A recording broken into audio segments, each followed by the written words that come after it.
KP Heathen, my friend. Good evening. Welcome to Coffee Talk. How's the weather in Louisiana, sir? Is it good? Good and cold?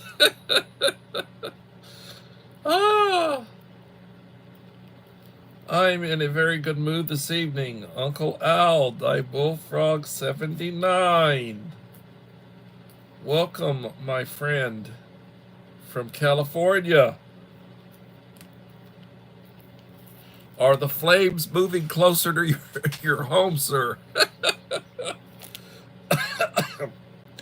Maria Ensay Vogue, welcome, Maria.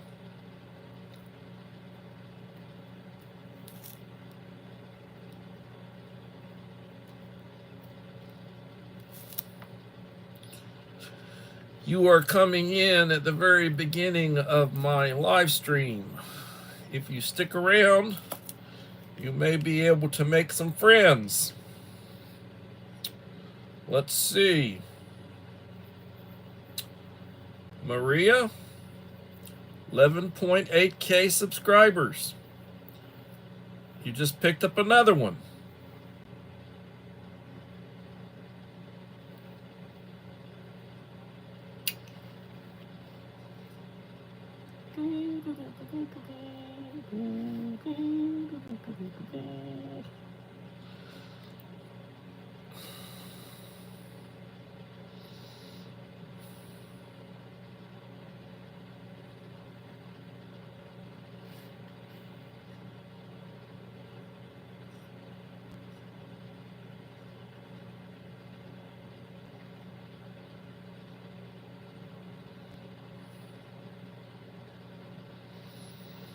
Maria, you're now a moderator on my channel. Welcome.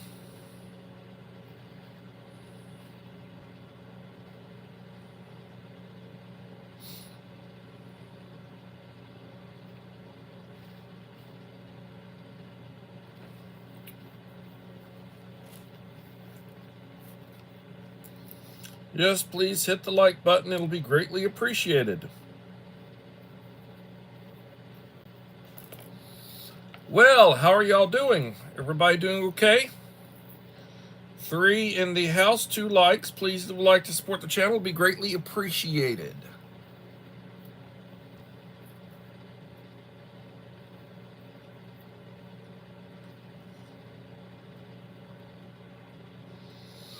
So I'm receiving a notice to abide by my community channel, abide my community guidelines. I guess that's that standard thing that they put out to everybody. Abide by our community guidelines.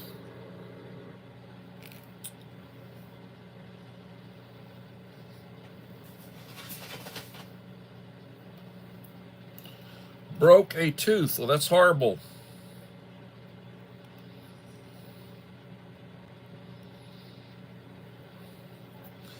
Knock on wood, I've been blessed. I've never done that. I'm so sorry to hear that, Uncle Al. So sorry to hear that. I hope you're able to get it fixed without too much pain and expense. Everything's expensive now.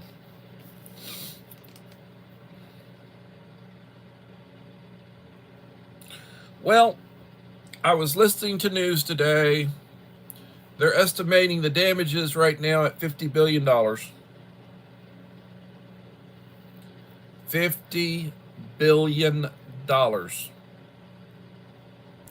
And they were putting out a list of famous people whose homes had burned down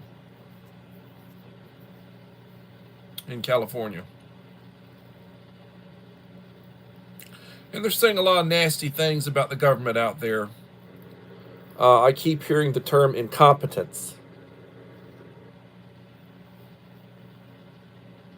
I hear that a lot in reference to Democrats, blue states.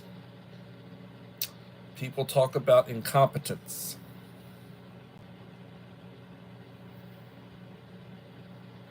$150 billion? That's worse. 3 times worse. Ouch. That's with the capital O-U-C-H. Ouch.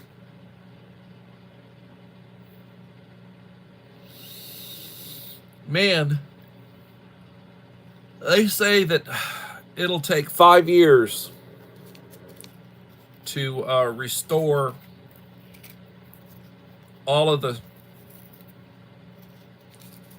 stuff that was destroyed. The permitting process out there takes longer than it does to build structures. They talk about how long it takes to get a permit. I heard somebody sent 150 trucks to help with the fires, and they were held up in Sacramento, or held up by Sacramento, because supposedly the trucks do not meet emission standards for California. Now try that one on for size. They're trying to send help, but no, the state capital's holding them up because of emission standards for the engines of the vehicles. Can you imagine that one?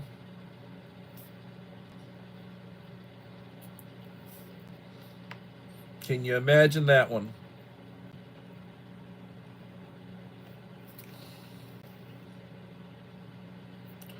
Mom of 4 boys. Welcome, Mom of 4 boys.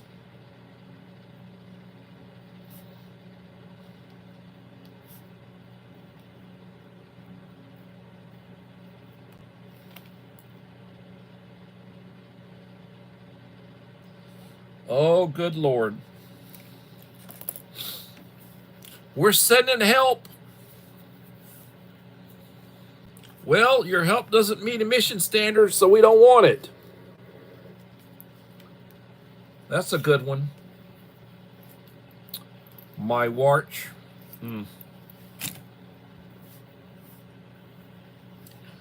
This was a meeting day. I had to go to staff meeting. They've got a game plan for the STAR testing, the state academic test that measures student growth, how they do required testing.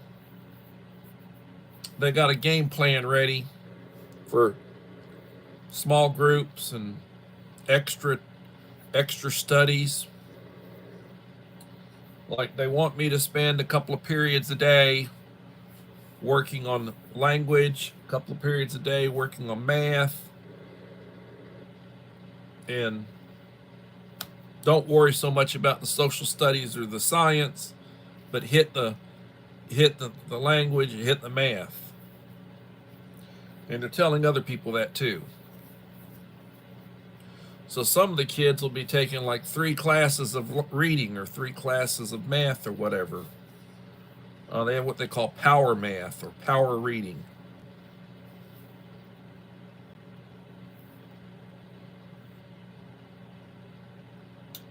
I don't know.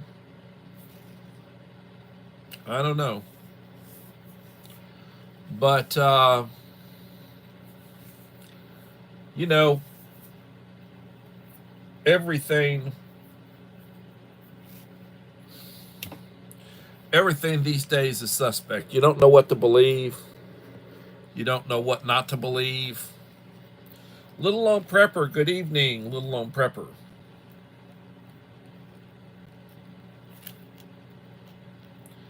Could you imagine California turning down help because the fire trucks that are being sent don't meet state emission standards? Oh, good Lord.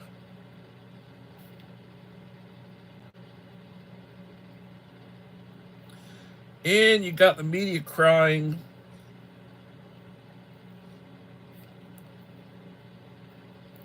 You got the media crying. There. I was watching a clip of the Florida governor, Ron DeSantis, and there was a question asked about the incoming Trump administration, and was the incoming Trump administration going to hold back help for California because it's a blue state? And they were trying to say that President Trump is going to retaliate or going to try to thump California because it's a blue state. And I think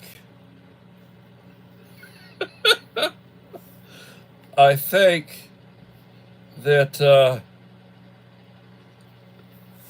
what Trump had said, well, one, he told Gavin Newsom 5 years ago, or while he was still president, he had told Gavin Newsom about the opportunity to acquire some more water. And they're saying, well, we don't need more water. We got water. He said, no, you're going to need water. Sooner or later, you're going to need the water. And they turned it down, or they didn't do what they needed to do as far as infrastructure to acquire and to utilize this water. And now the chickens are coming home to roost. That's true. They are crooked. Chickens are coming home to roost. And Newsom's trying to do a rope-a-dope and pretend like he's got the solution. And I hear he's talking about Los Angeles 2.0. So he's got this great solution. It's going to be very beneficial, and they're going to rebuild, and it's going to be better than it was. And, you know, don't look behind the curtain to see who screwed things up. Like in The Wizard of Oz, with the guy, don't look at the man behind the curtain.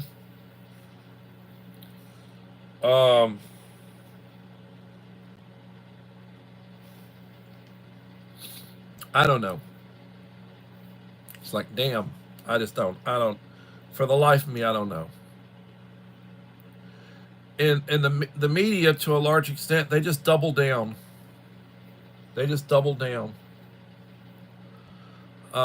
They don't learn their lesson. They're such left-wing ideologues that they can't see anything positive.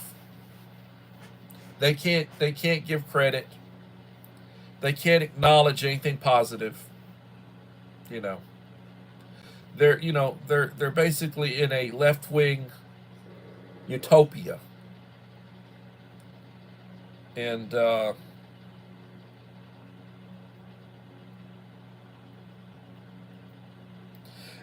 yeah, and the other thing that I understand is that those of us who live in states that are a lot better run and don't have near the insurance claims, these companies are going to wind up increasing our premiums to take care of the hit that they're taking out in California. So if you're in Maine, New Hampshire, Texas, Florida, wherever,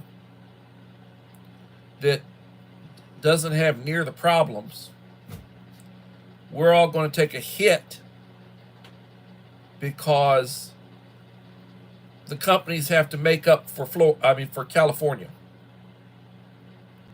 What's going to happen in California as far as $150 billion, if that's what it is? Everybody else is going to have to pay part of it. Now, somebody please tell me the fairness in that. And then the state legislature out there is having a meeting, but they're trying to come up with money to fight the Trump administration, to file lawsuits to try to slow down and prevent Trump from basically implementing his agenda, which the majority of the population voted for.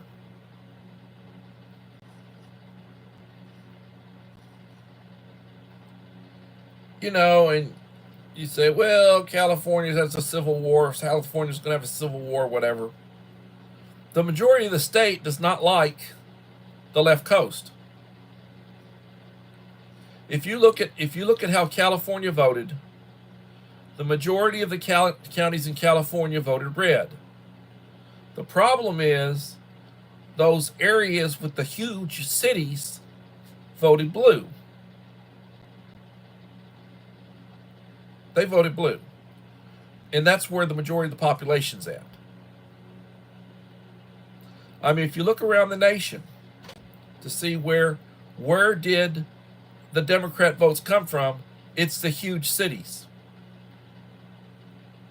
You know, you have a state, you have a good-sized state, and the majority of the counties vote red. But you've got a few counties with a huge amount of population, they voted blue.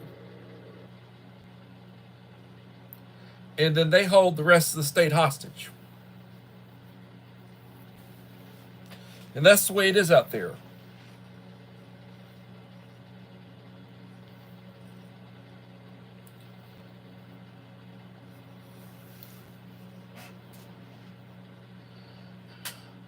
But you are seeing a lot of these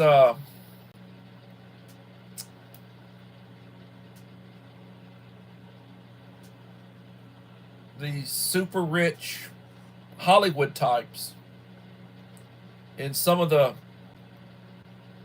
CEOs of some of these big corporations that live out there raising hell about what was allowed to happen. You know, they want the mayor's butt, they want the governor's butt. But then my question would be, okay, do a recall election, recall the mayor, recall the governor, but what are you going to put in place? I mean, these people will just exchange one bonehead for another.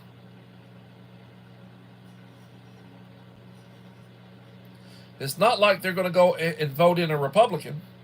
Oh, well, we can't vote a Republican in. We got to vote another Democrat, but hopefully we'll get one that's not quite as incompetent as the one we got now. That's the way these elections and these recalls go. They're not going to go over, they're not going to take the red pill and try to do the right thing. They're just upset with the one they got, and they're going to replace it with another one.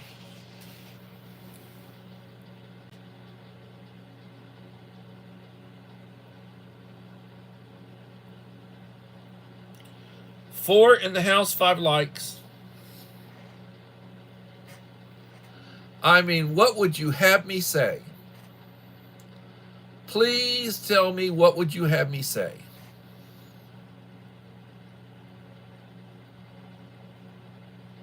I would, Uncle Al. Except I'm not in the position to. And I'm not where I could write you in.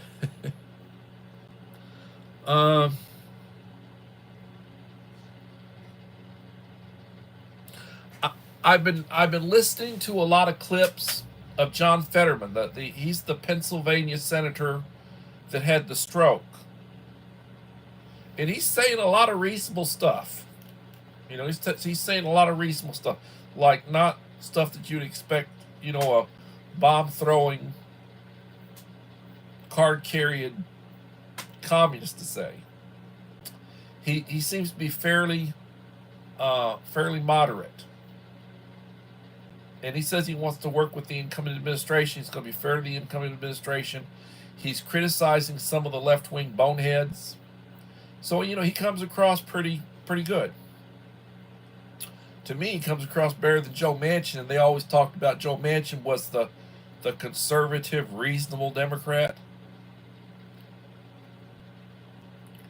I don't know. But, I can remember back in the day when Jimmy Carter was so bad. And he was doing lots of stuff that really hurt the country. A lot of people were changing parties. There were elected people. When Ronald Reagan came in, a lot of people went over to the Republican Party. And I mean to tell you, Reagan was a good one. He could talk some mess. He'd talk some mess. He would troll them. And they would ask him, do you have any blame for what's happened? Or do you feel any blame for what's happened or whatever, or what's happening? And he said, yes, at one time I was a Democrat. So he holds himself responsible for those times when he before he took the red pill, And when Trump was in office, there were a few people who converted to the Republican Party. There was one or two Democrat congressmen who switched over to become Republicans.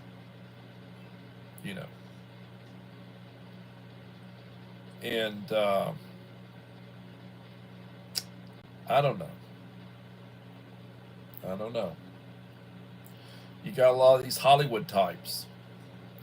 Oh, so-and-so lost a $10 million house. So-and-so lost a $12 million house. So-and-so lost a $14 million house. So-and-so lost all these people. Kim Kardashian lost a $30 million house or something other. You got all these people crying about losing their houses and everything. And it's like, well, you vote incompetent people into office. You support incompetent people.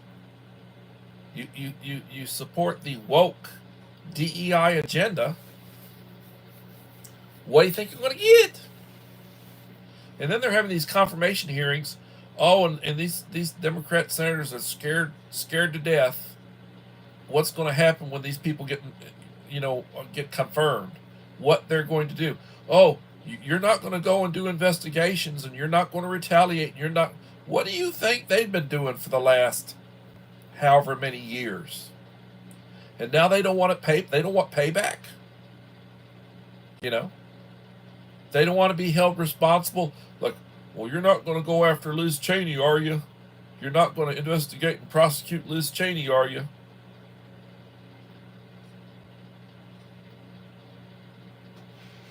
They're questioning Pam Bundy. Mike Crusher Reviews. Hello, Mike. Thank you for coming in.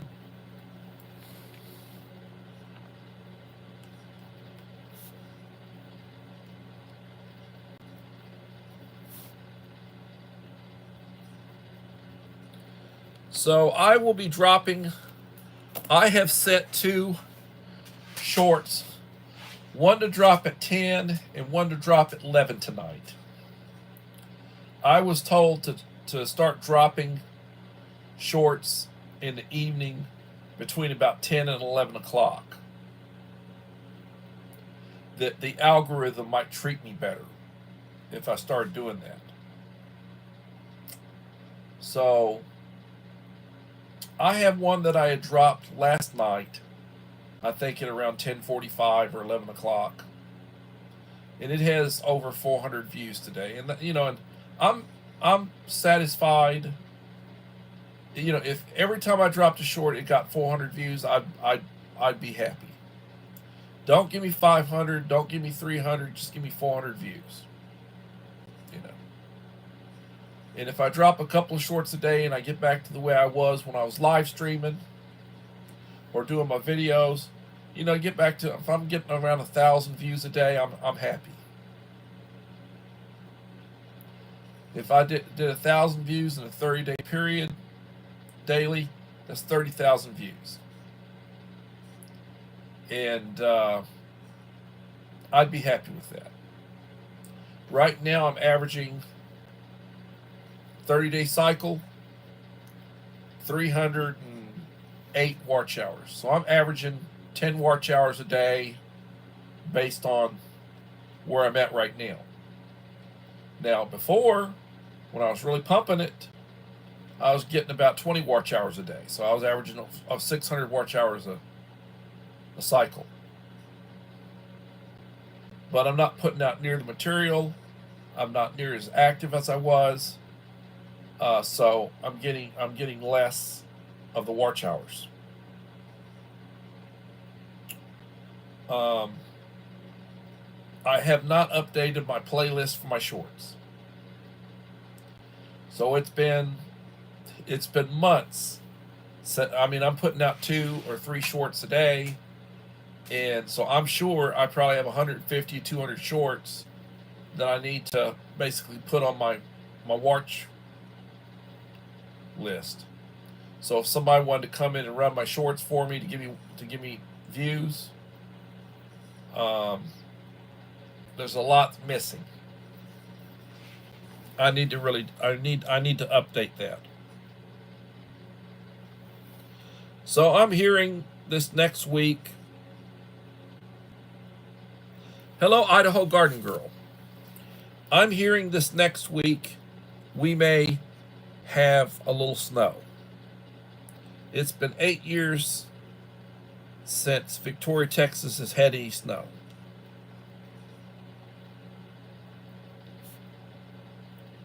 It would be nice if we got some snow. 6 in the house, 8 likes.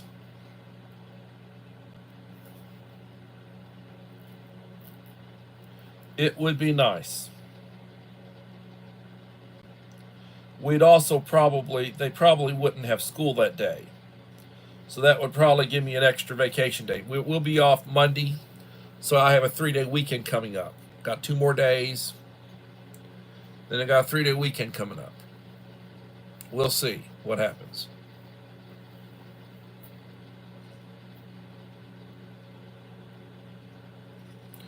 Mr. Whistle, how are you doing, sir? Welcome to my channel. Thank you for coming in. Always good to see you here.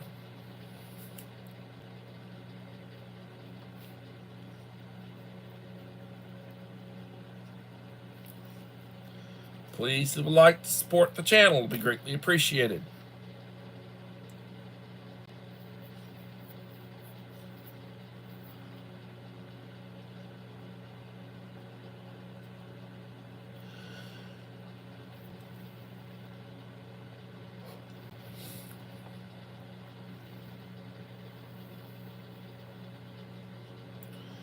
I will try to get Devil Dog. I'll try to get Devil Dog's box loaded up this weekend. Do a video of it. Devil Dog Prepper.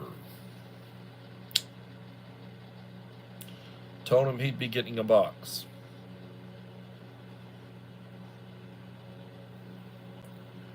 And I'll try to get his loaded up.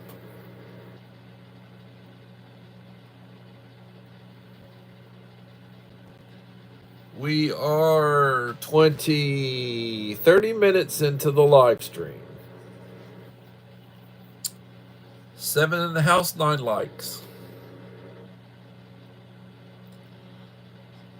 So I am thinking about $150 billion being spread around. Those insurance companies are going to hit everybody.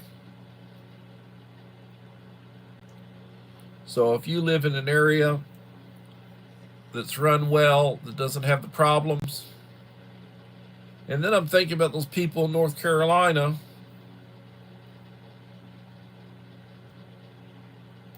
that are intense right now. They're talking about what they want to do for the people out in California. And they got thousands of people in North Carolina living in tents right now because of all the destruction. And reportedly, FEMA didn't have the money to take care of them the way FEMA should, because all this money's being diverted the same way California was diverting budget money to illegals.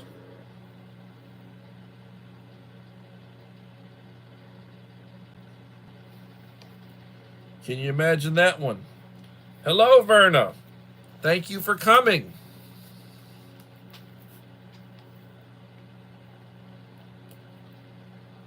Been a while, young lady.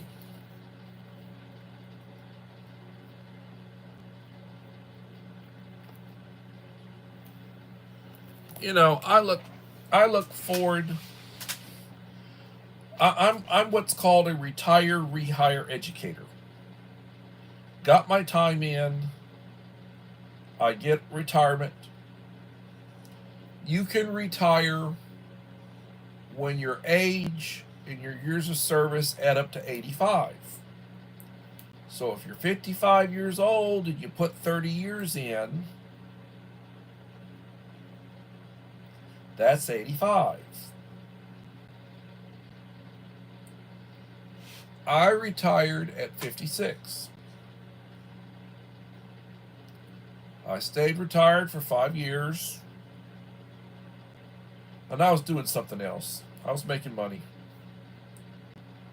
And I came back last year, so this is my second year. I will be 63 in April. So I'd like to work at least a couple of more years till I'm 65, where I can hit the Social Security and the Medicare. With my TRS, Blue Cross Retirement Insurance, and my Medicare insurance, it will cover me at 100% for medical stuff. And I'm looking forward to that. I'm also looking forward to getting another second retirement check. I'm making good money now, but I'm working. It would be nice for me to get both Social Security and my TRS state retirement and actually be able to retire. That would be nice. Without all the penalties and such.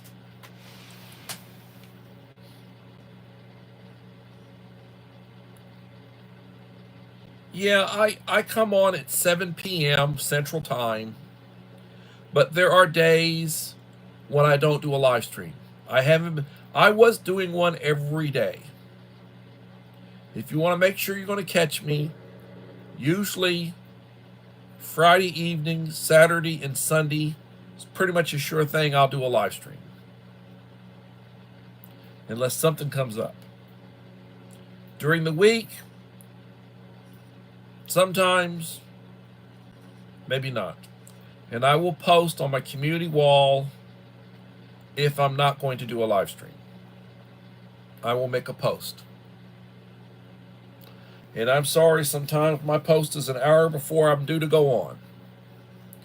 But if you hit the bell icon when you receive notifications, and make sure you receive notifications, you'll know when I post. You'll know when I release something. I will be releasing another Taco Talk News, perhaps this weekend. And I will be doing another boxing video where I send a goodie box to Devil Dog Prepper. He's next in line. He'll be getting a goodie box from me.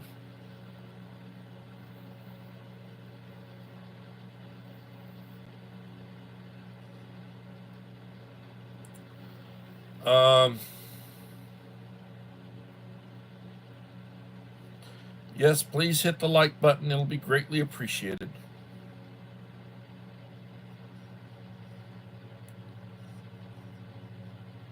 Well, I am Central Standard Time, so I think we're probably an hour off, maybe.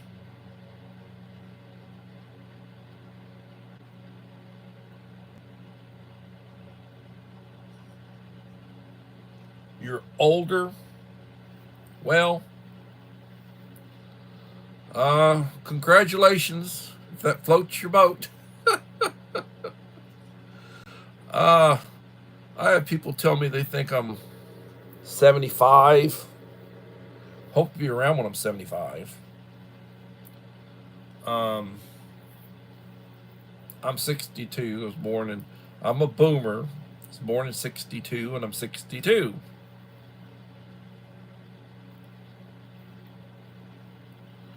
Well, God bless you. You don't look it. I may look it, but I may look it, but you don't. You know. I will compliment you and say I figured you were in your mid to late 50s.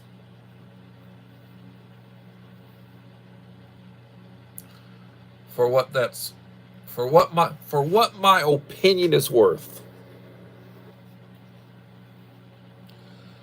I mean, I see kids at my school. Not that many of them, but I see a few of the kids at the school. They're 13, 14, 15 years old, and some of them look like they're 20, 25 years old. The way they dress, their size, the way they're developed. You'd swear that they were 10 years older than they are.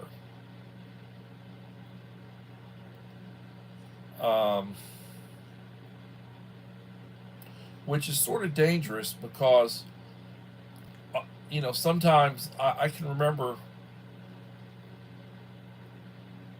from my earlier days when I worked inner city schools. And you could say I work at an inner city school. 90% of the kids come from families that are below the poverty level for a family of four. It's all free and reduced lunch for the kids.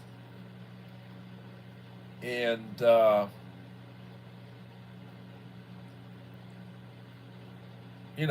that's where that's at. But when I was in Corpus back in the days, you would hear about, or we would identify a kid sometimes that was 12 years old that was pregnant. 11 or 12 years old that's pregnant. That would wind up having a baby. And I never heard about any prosecutions. These were mostly minorities. I never heard about prosecutions where the man might have been 25 or 30 years old and the girl's 12. Some of these lowrider types, these gangster types.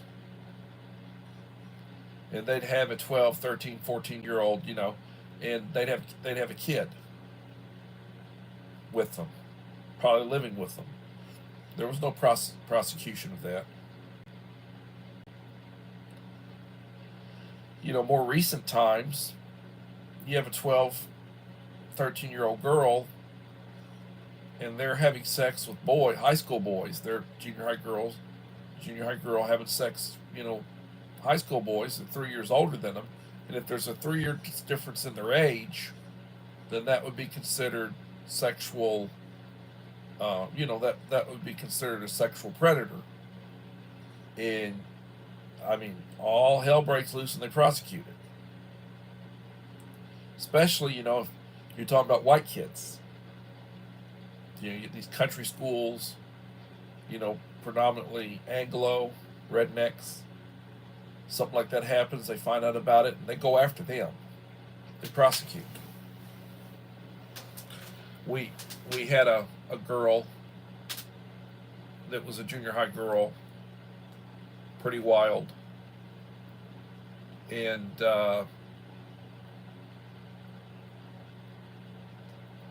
they did a forensic interview on her, and she said she'd had sex with like 8 or 10 different boys that were all high school boys, and they wound up going after a bunch of them. you know. And they charge them and put them in detention. You know, these are juveniles. They put them in detention, and they want getting out. They're on probation, and then they're classified as a sexual predator or whatever. You know, ruins them. And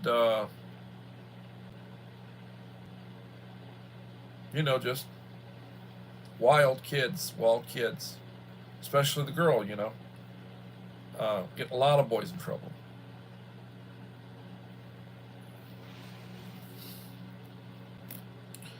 Buying space. Hello.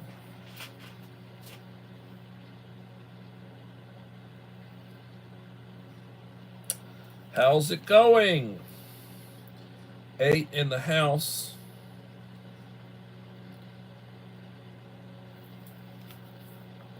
Hello, Myra.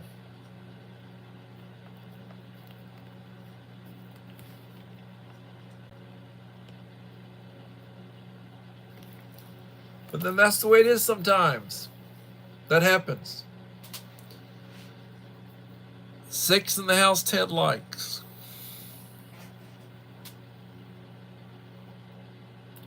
I mean, I can tell stories. God's honest truth, not mention any names. Another popular one I like to tell.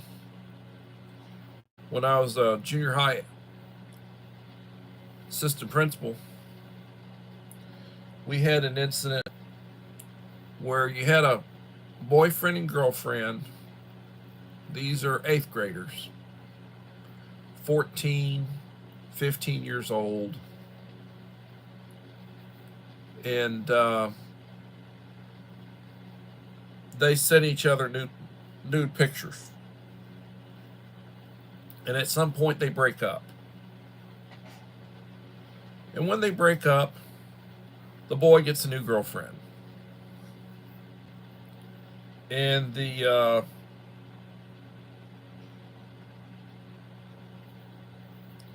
when the new girlfriend gets a hold of the boy's phone and sees these nude pictures and sees a nude picture of the ex-girlfriend, and she's like hating on her, she sent that picture to everybody in the boy's contact log.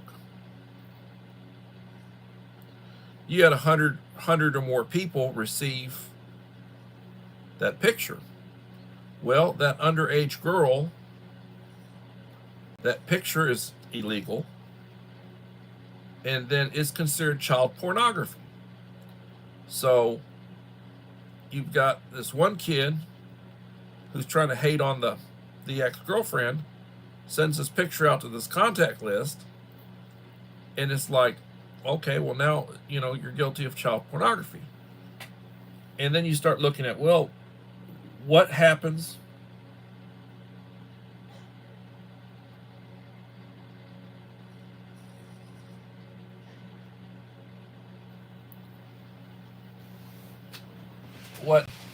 then what happens is that anybody who received the picture, if they send it to somebody else, if they don't do anything with the picture, if they just delete it, they're not guilty of anything. They have received it, but if they don't forward it or send it to somebody else, they're okay. But if they forward it or send it to somebody else, then they're guilty of sending child pornography and can be prosecuted. You know, if they send it to one of their friends.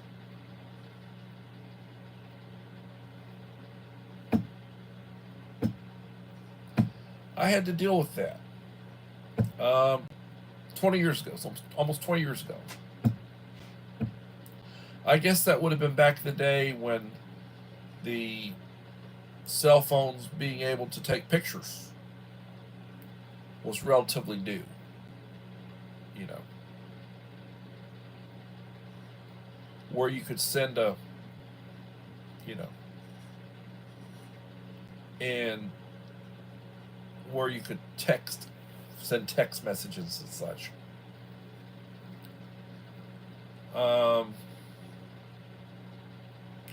And this was probably before the iPhone, or maybe when the iPhone was young. You know, first year or two of the iPhone, maybe, I don't know. Time flies. But you know, stuff like that happens. You know, and when you get these type of disruptions, like switching back to the fire situation, you get these disruptions. Oh, and they're crying about their restaurants. A lot of very famous, popular restaurants burned, out of business. And they're crying about that. And I understand they're crying. I understand the crying.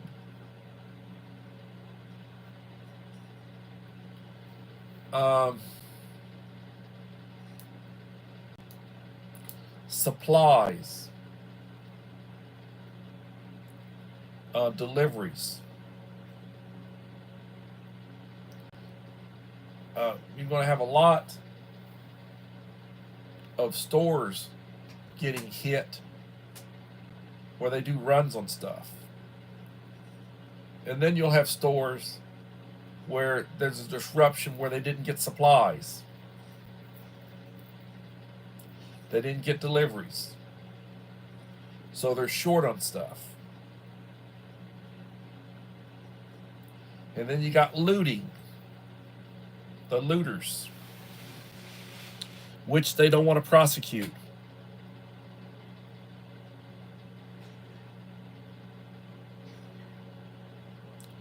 DoorDash, you know.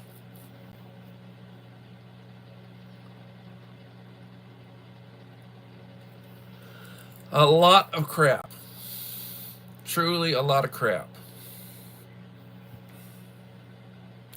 Please, if you would like to support the channel, it would be greatly appreciated. I will pray for healing.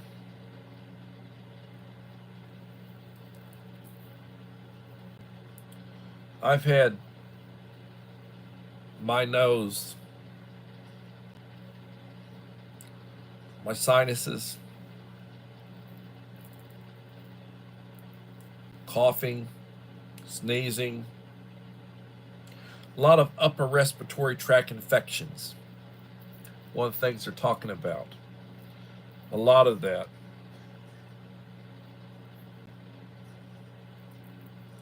I hear my wife out in the kitchen. The door's closed. I hear the wife coughing. She's hard-headed.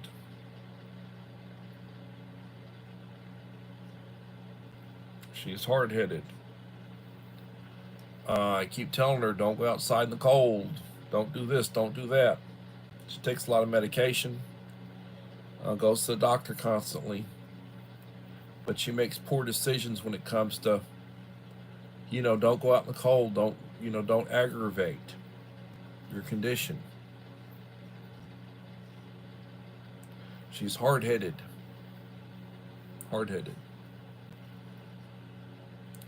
And I don't say that being mean. I just say that we're all our own worst enemies. And when it comes to stuff like that, she's her own worst enemy. And I guess I'm my own worst enemy.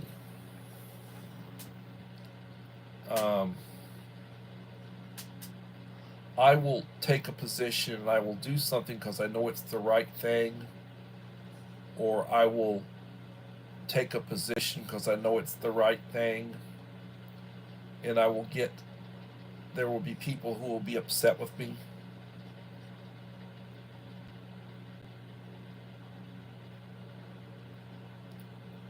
And every once in a while, you'll have somebody who will hold a grudge because of something. A YouTube channel that used to be a friend of mine. We used to support each other. We'd go on each other's live streams and we'd help each other. And And this channel is bigger than mine. This channel is probably twice the size of my channel as far as subscribers. And the person felt like, well, I'm bashing his church. And he was upset with me because I was bashing his church, or bashing the church. And I basically, my position was, well, I've studied history, church history. I took classes in theology in college, studied theology. I have a degree in history, and I've studied church history and history of Christianity and such. So I would say things that it's like the dirty secrets that they don't want you to talk about, or they don't want to admit to, like when did this start, or when did that start, or what caused this, or what caused that. And I got this person, or says, I'm not going to have anything to do with you anymore because you bashed the church. I can't handle you bashing the church. And it's like, I'm not bashing the church. I'm basically just telling the truth. If telling the truth is bashing the church, then well,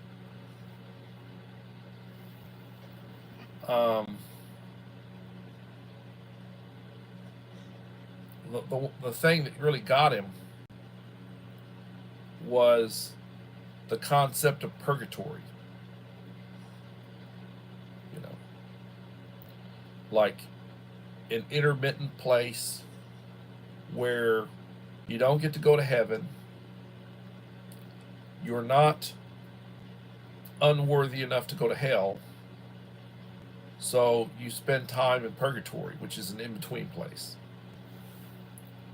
And that was one of those concepts that came about that's not biblically based. It wasn't something that the early church followed, practiced. And then you look at corruption and the desire to make money. So the church started selling indulgences. You pay for this, you donate this money, you pay this fee, we will pray for you so that your soul or the soul of your loved one spends less time in purgatory. You would purchase an indulgence, or you'd pay for an indulgence. They used to call it indulgence. You could go to the bishop, or go to the, if you were high enough up, you go to the Pope. And you would get indulgences. And that really upset the guy. And he said, well, I'm not going to unsubscribe you, but I'm not going to support your channel anymore. And I felt bad about it. So, okay, I'm sorry. That's historical fact, but that's not taken as a historical fact if you were a hardcore supporter of the church, but it is what it is.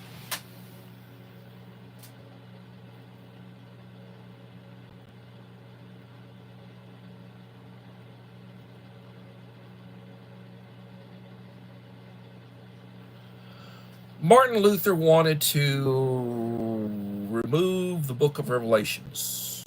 That was one of the things he wanted to do.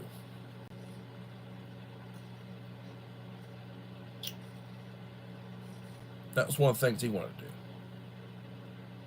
Now I'll give you another example, and this to this day is out there.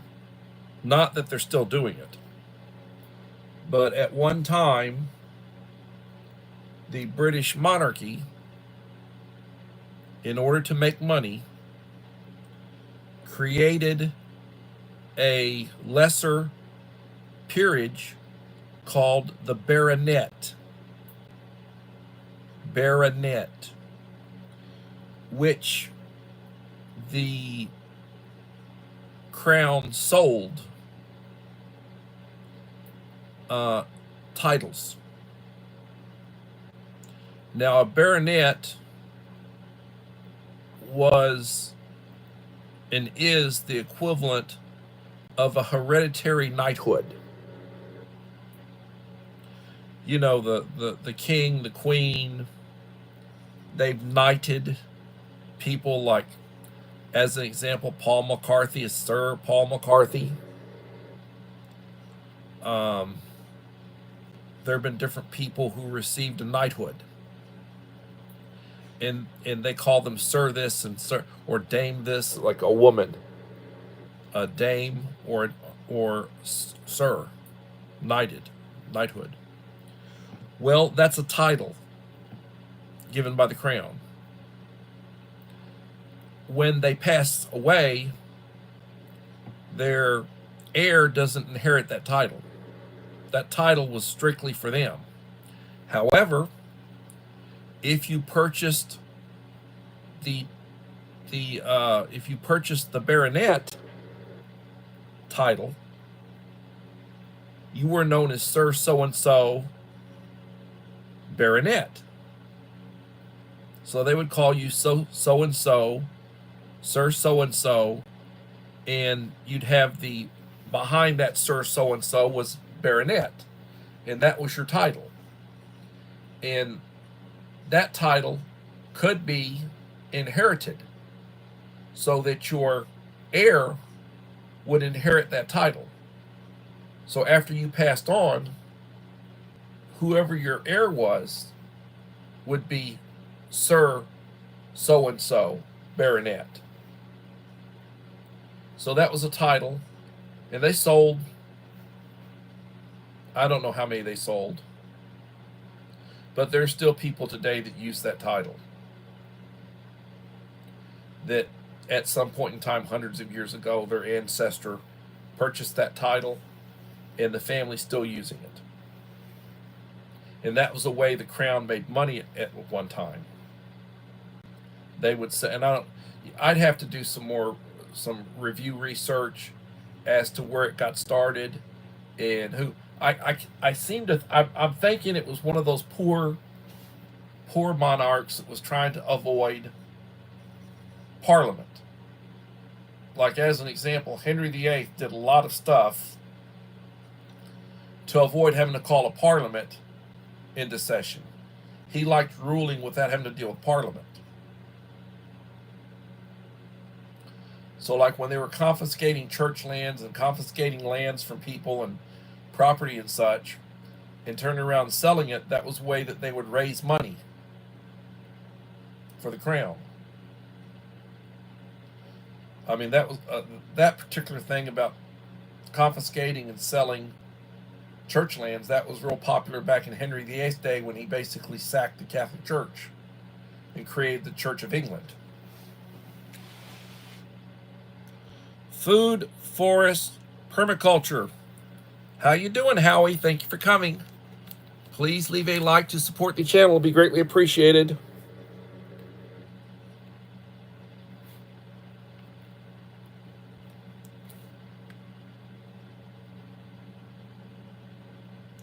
And I apologize, I was talking and wasn't paying attention. Wasn't paying attention. Did anybody else sneak in on me?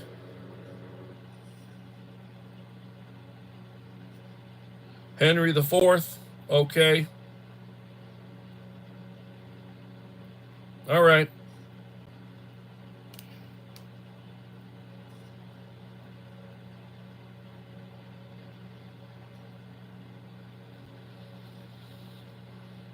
But wasn't that some mess? Wasn't that some mess? Anyway, I don't know whether I'll be back tomorrow or not. I will plan on it. If I'm not, I'll put up I'll put a post up on my community wall. Every morning when I get up, I thank God for the day. I take my medication. I drink my coffee. Say the Lord's Prayer. Get ready for the day.